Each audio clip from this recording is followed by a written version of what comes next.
रोज की तरह आज भी गीता ने तंदूरी मोमोज का ठेला लगाया था। वो बहुत अच्छे तंदूरी मोमोज बनाती थी। उसकी खुशबू से लोग तंदूरी मोमोज खाने के लिए खींचे चले आते थे।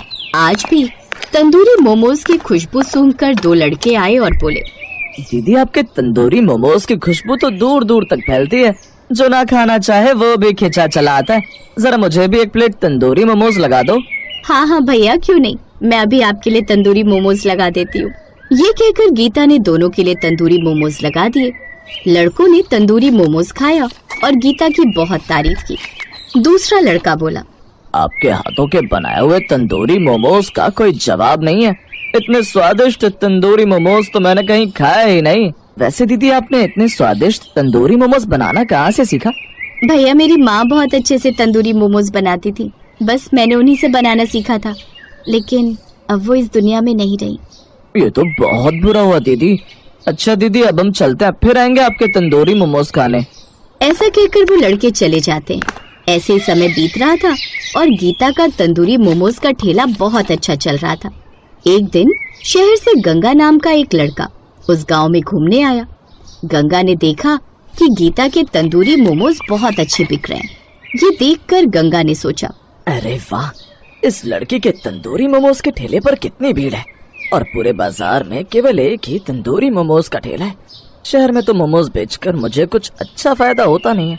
क्यों ना मैं ऐसी गांव में तंदूरी मोमोज का ठेला लगा लूं। क्या पता इस लड़की की तरह मेरा भी तंदूरी मोमोज का ठेला बहुत अच्छा चल जाए। शहर में गंगा के मोमोज बिक नहीं रहे थे, लेकिन गांव में उसके तंदूरी मोमोज गीता के तंदूरी मोमोज की तरह बिकेंगे। बस यही सोचकर अगले दिन गंगा शहर से तंदूरी मोमोज बनाने का सारा सामान ले आता है। किराए से लेकर एक तंदूरी मोमोज का ठेला लगा लेता है। साथ ही बोर्ड बनाकर लिख देता है, शहर के तंदूरी मोमोज अब गांव में भी। तभी वहाँ से कुछ लोग जा रहे होते हैं और जब उनमें से कुछ लोग उसका बोर्ड पढ़ते हैं तो उनमें से एक औरत उस बोर्ड को देखकर कहती है, देख रही है नी तू, शहर से कोई तंदूरी मोमोज वाला आया है। हाँ सरला, मैं भी यही सोच रही थी कि हम रोज ही गीता दीदी के तंदूरी मोमोज खाते हैं। क्यों ना आज इस नए तंदूरी मोमोज के ठेले से मोमोज खाएं, शायद हम इसका स्वाद कुछ ज्यादा ही अच्छा लग जाए। हाँ नीतू चल, हम वहीं से तंदूरी मोमोज खाते हैं। कभी कभी कुछ नया ट्राई करना चाहिए। दोनों लड़कियां गंगा के ठेले पर आती हैं और कहती हैं, अरे भैया जरा हमें भी तो शहरी तंदूरी मोमोज खिलाना। हाँ बहन जी, अभी लगाता हूँ। दोनों लड़कियों ने वो तंदूरी मोमोज खाए और तब सरला बोली, क्या भैया, आपके तंदूरी मोमोज में तो बिल्कुल भी स्वाद नहीं है। आपके शहरी तंदूरी मोमोज से तो अच्छे हमारी गीता दीदी के तंदूरी मोमोज है। पैसे ही बर्बाद कर दिए। चल नीतू, अब हम सरला दीदी के ठेले से ही मोमोज खाएंगे। वो लोग ऐसा कहकर वहाँ से चले जाते हैं और गीता के ठेले पर जाकर तंदूरी मोमोज खाते हैं। ऐसे कुछ और भी ग्राहक आते हैं और वो भी शहरी तंदूरी मोमोज खाते हैं, लेकिन उन्हें शहरी तंदूरी मोमोज पसंद नहीं आते और वो वापस गीता के ठेले पर जाकर तंदूरी मोमोज खाते हैं। ऐसे कुछ समय बीत जाता है। ये तो अच्छा नहीं हो रहा है। लोगों को मेरे तंदूरी मोमोज पसंद ही नहीं आ रहे। उन्हें सिर्फ गीता की तंदूरी मोमोज पसंद आ रहे हैं। अगर ऐसे ही चलता रहा तो मुझे जल्दी अपना ठेला बंद करना पड़ेगा। और कुछ दिन ऐसे ही बीत जाते हैं। गंगा के ठेले पर अब कोई भी ग्राहक नहीं आता था और गंगा के सारे मोमोज वैसे ही रखे रह जाते थे। एक दिन गंगा अपने आप से कहता है, ऐसे तो मेरा बहुत घाटा हो रहा है, मुझे कोई ना कोई तरकीब निकालनी होगी।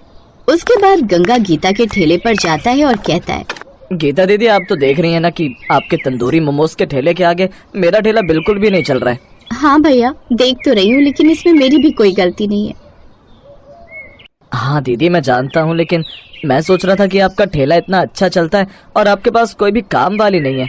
आप मुझे काम पर रख लीजिए, मैं आपका सारा काम कर दूंगा। बदले में आपको जो मुझे देना है दे देना। ठीक है भैया, अगर ऐसी बात है तो आप आज से ही काम पर लग जाइए। इस तरह गंगा गीता के ठेले पर काम पर लग जाता है, लेकिन गंगा का इरादा तो कुछ और ही था। इसलिए जैसे ही गीता की नजर इधर उधर हटती है, गंगा गीता के तंदूरी मोमोज में नमक मिला देता है। उसके बाद कुछ औरतें गीता के ठेले पर मोमोज खाने आती हैं। उनमें से एक औरत कहती है, लाओ दीदी जरा हमें भी अपने तंदूरी मोमोज खिला दो। ठीक है बहन जी, मैं अभी लगा देती हूँ।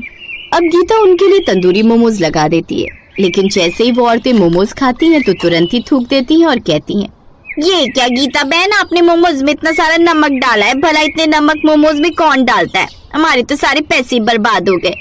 ये क्या कह रही हो बहन, मैं तो रोज मोमोज बनाती हूँ और जितना नमक रोज डालती हूँ आज भी उतना ही डाला है। अरे गीता बहन, मैं कोई झूठ थोड़ी बोल रही हूँ, खुद ही चक्कर देख लो। हम चलते हैं, आज तुम्हारे पैसे ही बर्बाद हो गए। भरतपुर गांव के लोग बहुत खुशहाल किस्म के लोग थे।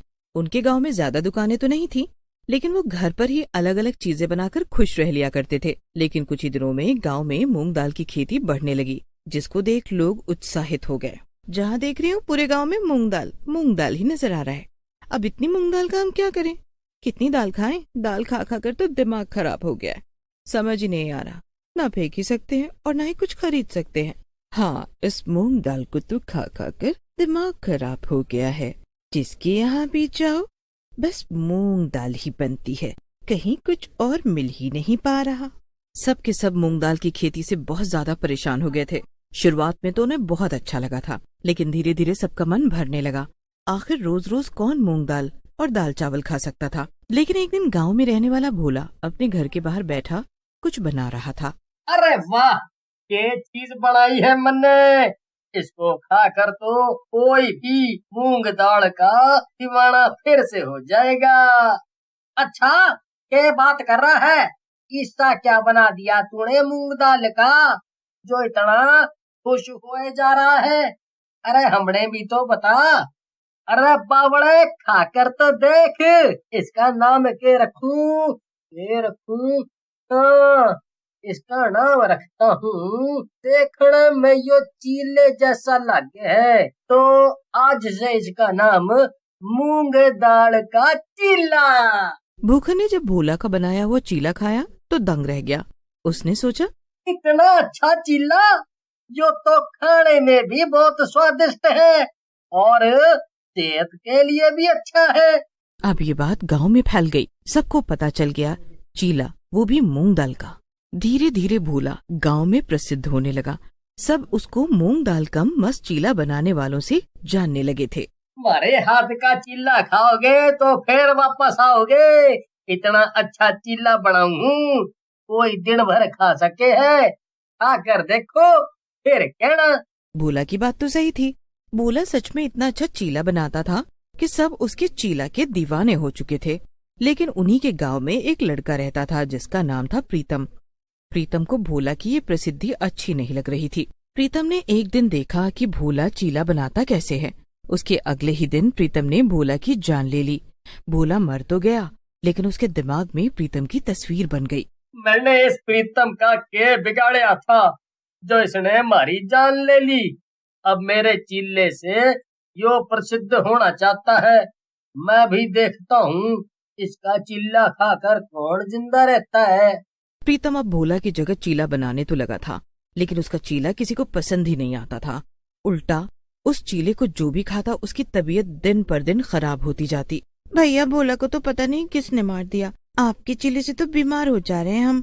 आप बहुत बेकार बनाते हो चीला।